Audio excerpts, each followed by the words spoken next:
Allez les bleus! Allez les bleus! France wins 3-1, baby. 3-1. J'adore mon équipe.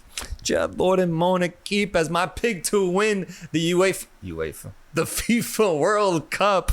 Balls out in the second half against the Senegal team, the AFCON champions. We got a very interesting first half. Not much goal mouth action, but that second half, the performances from Olise, from super sub Barcola, and finally Kylian Mbappe scoring a brace in this game to become the all-time leading goal scorer for France. What a game. What an ending. France wins it 3-1. Yeah, France finally woke up in this second half. First half was a sleepy performance from the French.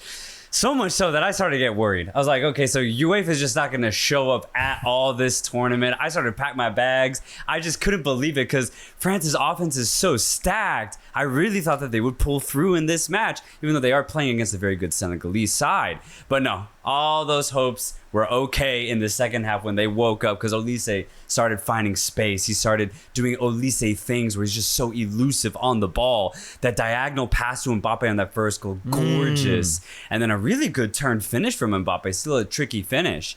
Then Barcola comes on, he gets a dirty chip over the goalkeeper. And Mbappe gets his second goal in this first match. Just a blistering strike from outside the box. Nothing Mendy could do.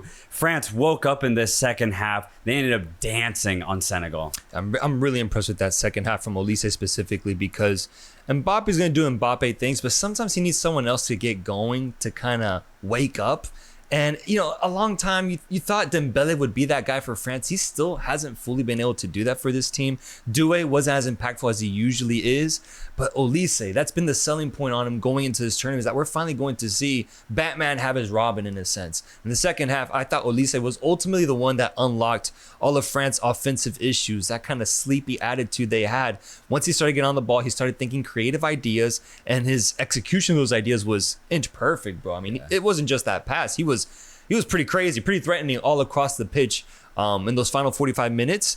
And then I got to give it to super sub Bradley Barcola. I think from the moment he stepped on the pitch, he brought a different transition energy to France that Rabiot immediately recognized, found an incredible through ball to him, and Barcola finished. One of the best counter-attacking players in the world right now, Barcola, bro. He's so good when he's free like that. So I think France really did answer those initial questions that I was feeling, that I think a lot of other people were feeling after seeing that first half. Second half, France was a title contending type of performance against what is a very formidable Senegalese side, but in the second half looked much weaker than what we saw to begin the game with. Yeah, and that is the future of France, huh? The fact that if it's not going to be Dembele, you still have Olise who can pick up the pieces, and you can just keep extending it. It keeps scaffolding. Desiree Doué, though he didn't have a good game in this match, I know he's going to have one game this World Cup where he just goes off. It's going to happen. He's that good.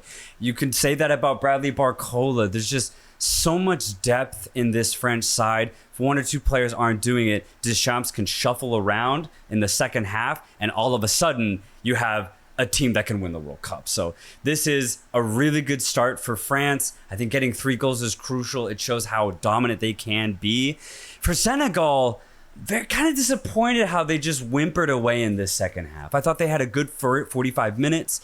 They crafted their best chance in that first half. Nicholas Jackson had a huge opportunity. The ball's bouncing in the box, and he just skies it. He hits it over. It's poor finishing. That was Sarr. It was Sarr. My bad. Yeah, Sarr. Sarr with the chance. Nicholas Jackson actually had a good chance. He hit the post. Yeah. That's right. But outside of that, Senegal really didn't do anything in the second half. And Mbappe did get a dirty goal. I'll give him that. Golazo. But outside of that, man, I thought Senegal would play a little bit better. I'm not going to lie. They were good defensively, but even then, they still got cut open several times throughout this match. For me, it was their midfield and their offensive players. I didn't see much from Mane. I didn't see much from anybody else. I thought Ndiaye should have come on way earlier. Shocking that Thiaw, the coach of Senegal, didn't bring him on earlier. I think this just spells more good news actually for Norway. If they can get up to a good start against Iraq, then I could see Norway definitely being the second best team in this group. I feel like I saw a Senegalese side that in the second half got frustrated, got tired, and in a way, kind of gave up until the coach made those subs of Mbappe and Ndiaye. I think it's partially on the coach and on the team here. The coach got it all wrong, man. I don't think he should be starting Sarr up top. He had one golden opportunity. He couldn't finish it. It should be Ndiaye or Mbappe up there, especially after what we saw in their appearances. But then the second half from Senegal, I think it's credit to France. I think France just didn't give them that many openings. They were working hard in the midfield, and France was matching them physically. So once you are even with France in a physical battle, then you got to have that technicality to counter it. And I think France was showing in the second half that they were just on point, more focused, more unlocked. And I think Senegal started looking just a little out of ideas. It took Mbappe having the best individual play of the day to get a goal on this French team. Yeah. And so, yeah, it's a little, I don't know if disappointing, because there is a talent level difference between both these sides. But yeah, if you're Senegalese, you're hoping that you could have maybe drawn this game or shown a little bit more fight offensively in the second half. But I think that's credit to France. France can take the sting out of teams as threatening as the AFCON champions, and then they can go on and do the things we saw from Mbappe with that third goal scoring golazo. They can definitely take the energy out of you in a game of this magnitude. Yeah, I guess that is the takeaway, that France are a top 2 side in the world. Yeah. And even though Senegal are a very good side, I mean, they just look poor in the second half. Just to be straight up, like, they couldn't generate anything. The midfield just couldn't get on the ball because of how strong France were. I mean, Saliba and Upamecano, every time a Senegalese player got near them, they just gave them an insane shoulder. Senegalese couldn't even match up physically to this French side. Yeah, it is complete credit to the defensive performances from France in this game. And then, of course, they really started picking up on the ball as well. France just had a brilliant second half. I have 2 takeaways, 2 questions for yourself and for the chat. What did Deschamps learn from this game, and will he change anything going forward? For example, Barcola was incredible in his appearance. I'm seeing people shout for him to start the next game, given that Dembele once again couldn't really find his footing, and Doué got on the ball a lot, but really didn't generate much. Do you start Barcola, or do you like Barcola coming on against tired legs and providing that energy that we saw today? What do you do with Barcola going forward, and specifically Dembele and Desiree Doué? I think you can play with that left side if you're Deschamps. You could start Doué, you could start Barcola. Loki, you could even start Thuram if you want to get really creative. You have that position to play with. I wouldn't be surprised if Barcola actually starts the next game, but I wouldn't be surprised if there's just a ton of rotation in that position throughout the entire tournament. And Dembele is interesting. I think Dembele still should start just because of the pedigree he has garnered over the last 2 seasons at PSG. But I think Deschamps is still going to bring on Cherki, for example, in second halves. And if Cherki starts providing assists or goals, then I could see Cherki actually getting the starting position. But I feel like Dembele will have it unless Cherki starts actually providing goals or assists. Yeah, I saw a comment on X. Someone said, what's the over-under on Deschamps realizing that the best way to unlock this French offense is by starting Cherki? And it represents this idea that a lot of people believe that Cherki is the guy that can pull the strings for this French team, instead of going with, the routine of Dembele, for example, who just, in my opinion, just doesn't really show up the way I would hope. Do you give a guy like Dembele a little bit more patience because he's a Ballon d'Or type winner, or eventually do we see Cherki start in a knockout game once it's do or die time? I'm interested to see, because Deschamps can't be known for being a little stubborn. He has the pedigree, he has the resume to back his decisions, but sometimes you are left wondering, can this team play a little bit better?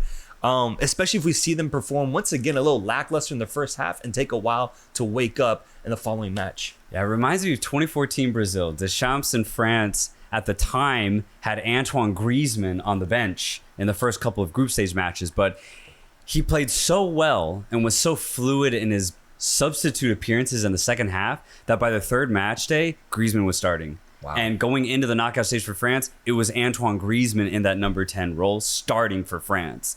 Same thing could happen for Cherki. Cherki needs to have good performances off the bench, though. He has to. There were several chances in this game against Senegal. Cherki didn't provide the pass. So he's got to prove that he can start. If he proves it, though, Deschamps is fluid enough to where he'll be like, all right, you'll start over Dembele. That is the beauty of Deschamps at the end of the day, is he is a coach that does recognize the players that are best to start. That's why Deschamps has been coaching this side for 12 years. He's earned that as a coach. So trust if you're a French fan that Deschamps will make the right decisions. I do trust him at the end of the day. I think it's up to Shirky to prove that he should start. I was worried with how that first half looked. I'm not going to lie, but the second half performance definitely lifted my spirits. Mbappe scoring those 2 goals. He's what? Let me look at the records sheet. It's Klose at 16, R9 at 15, Jared Mueller at 14, and now Mbappe at 14. He's overtaken Messi, who plays tonight. Yeah, it's crazy, man. And it's the first game, too. It's their first game. Mbappe could break it by the end of the group stage. That's the crazy thing. And then France will have the entire knockout round for Mbappe to just get more and more and more. Like, it's going to be crazy to watch France this summer, bro. He did the flute celebration, which apparently was promised in his episode with James Corden when they do those car interview things. He promised him that on his next goal, he would do a fruit celebration. And so that's why he did that. I was curious because I saw it and I was like, what the hell is this, man? What the hell is this flute celebration? So James Corden finding a way into the French national team. Folks, let us know your thoughts on this match, on the result today. This is a very important 3-1 victory for France in a group of death over AFCON champion Senegal. Lots of football left to be played. We got Norway coming up next. Should be a banger.